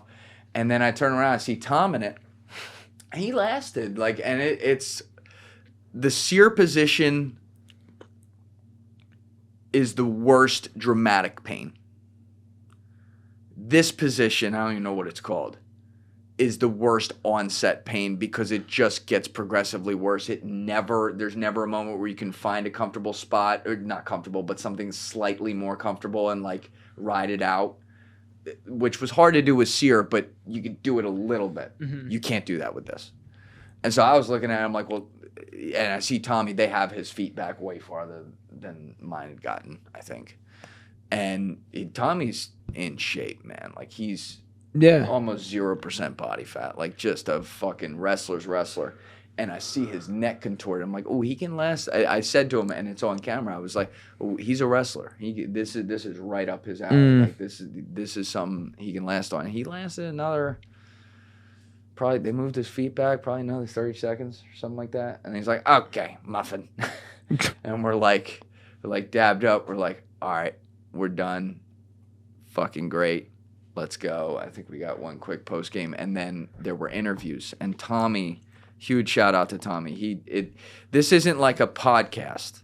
This is more like a 60 minutes kind of thing. You come with your game plan ready because you're getting a documentary. You want to ask very specific things, and then as the experiences happen, you add in some things and adjust. So Tommy took like 5 minutes, went through everything he had prepared, added in a couple things. We set up a makeshift studio right there. Look, it actually looked really sick. I want to roll some of this footage for you. I took some footage from behind. Let me see what I got here. So it looked like this. I'll send you this first. Put that up. And the footage looked like this. So the lighting, just shout out to the whole crew, the way they did. Look at the natural lighting right there. Yeah. Like how good that's the windows of the steps. So on the other side of the camera in the opposite direction that you can't see is where the elevator shaft is, and on the other side is the windows. I'll send you the windows video too. This is what the windows were like. Let's actually, because I just sent you that other video, I think that came through. I didn't get it yet. But let's look at the windows video first. That should be coming through right now. So when we went back to do the interviews, they were at this window. This doesn't need audio. The second one, I'll put audio on it. But you can see like there are these cracked out. See the railroad tracks right there, and then the river is right there. There's like people's boats and shit parked. It was aesthetically incredible. And then the second video right here, this was Tommy interviewing Andy. I don't think I've listened to this audio. Let's see what we can get here on this. But I was filming right behind him. They had like 3 angles on him. Got it? Experience using enhanced interrogation tactics. I can't speak directly about my experience with enhanced interrogation tactics because much of that work remains classified based off of operational needs of the service. What I can say is that after experiencing it, after witnessing it firsthand, after seeing some of the intelligence that came out of the other side, I have strong opinions against the use of enhanced interrogation tactics, in large part because they are so shocking, they are so damaging, they are so difficult physiologically that they don't yield consistent results. What was the longest period of time that you saw someone get interrogated for? My first-hand observations of interrogation were generally short. 15 to 30 minutes at a time. 15, 30 minutes, you tortured us for 6 hours. And after the interrogation actually occurred, it was our chance to review footage of the interrogation to see if any significant intelligence was. So, yeah, it was set up great. And so he finished that, and then Tommy's like, all right, I'm going to go set up a new studio over here to interview Trevor, Navy dive team guy, for a while. So that's when Andy and I took a walk to the market and grabbed a coffee and then walked. And like, Andy walks into the market and goes, wow, this place is amazing. Walks up and says, yes, I'll have a lemon smoothie, please. I'm like, bet you were just like, getting a lemon smoothie after like torturing us for 6 hours? Like, Jesus Christ. So anyway, we walk back, and then Tommy and I each do that individually as well, like a wrap up, whatever. And then it was done, and we went back to Tommy's house. The whole team came over, and we had a nice dinner. And shout out to Tommy for hosting us for the 2 days out there too, and his wife as well, SERE. She's awesome. So, that was nice, and having dinner afterwards and kind of going through it and recapping it. But it was no joke, man. And yeah, shout out to Andy and Trevor for making it realistic. Shout out to the whole crew for making it realistic and not breaking character. And shout out to Tommy for putting this together and like actually agreeing to do it. I guess shout out to myself for doing it with him, but yeah. It was a wild experience. I'm sure I'll have more thoughts as time goes on. It's pretty fresh right now, but definitely not something you want to put your body through, but something that it's cool to be able to say I have, and I can at least speak to some. Like I sent some of the stills to John Kiriakou. He's like, oh, God, good on you. So you understand now how fucked up this is. And I'm like, we might need to talk about this, John. This shit might work a little bit. Cool. He's going to have a heart attack at me saying that. But I don't know. I'm still percolating on that. I still, and I think I said this, I'm like, I don't think the United States should do stuff like this. But I also can't say that I'm wondering if you can say it completely doesn't work. I don't know that you can say that. So, I don't know. Did I miss anything? No, that I think I don't even have to watch it. I just got it. All right, well, we're putting it out. I don't know when people are seeing this. I'm going to put this out on Patreon, then I may put this out a week later on the main channel as like an episode. Yeah. Maybe we'll do that as a promo the day after it comes out. But if you're seeing this on Patreon, the documentary is going to be coming out on Tommy G's YouTube channel. Tommy G's obviously been on my show 3 times, really good friend of mine, and his channel is incredible. It's coming out on Tommy G's YouTube channel in 2 weeks, and I think it's coming out on June 25th, they're aiming for. And If you are watching this after June 25th, that means it's probably out, and maybe the link is in the description here. Hopefully it is. But wild experience, and would love to get your guys' thoughts. I said to Tommy when I was on the phone with him, I said, Tommy, there's only one of 2 ways this goes. Either you and I get a little bit of street club as a YouTuber, which is a very low bar, or the entire comment section and internet says that we're pussies and they could have lasted way longer because they have no fucking idea what's going on. Because, like, the cameras cannot do justice to all the little things you feel. I was seeing some of the camera work, some of the stuff I did where they did an amazing job getting closer up than I thought. Like, these guys clearly did an incredible job. I haven't looked at all the rolls yet, but like, it can't mimic how you feel when your head is turned and you're underneath the actual mask and you see how little air is coming. Yeah, like, you you're can't breathing. get that. Yeah, it can't do breathing. It can't see the difference between sitting like this versus just sitting like that. You know, it can't get all that, but we'll see what it does get, and I'm sure people will talk shit, and that's fine. Like, I knew that going in. People are gonna say what they say. That's just the way the internet works. So I'm not too worried about that. But hope you guys enjoyed this. And for all my Patreon people, thank you as always for being here, for enjoying the Great Society show. It's a great society. As always, that is what Joe Deef and I now do after Alessi is now in Florida working with us instead of here. So Joe and I are on the board doing it. But to everyone else who might be watching this afterwards, hope you enjoyed, and go check out the documentary, link in description below. Thank you guys for watching the episode. If you haven't already, please hit that subscribe button and smash that like button on the video. They're both a huge, huge help. And if you would like to follow me on Instagram and X, those links are in my description below.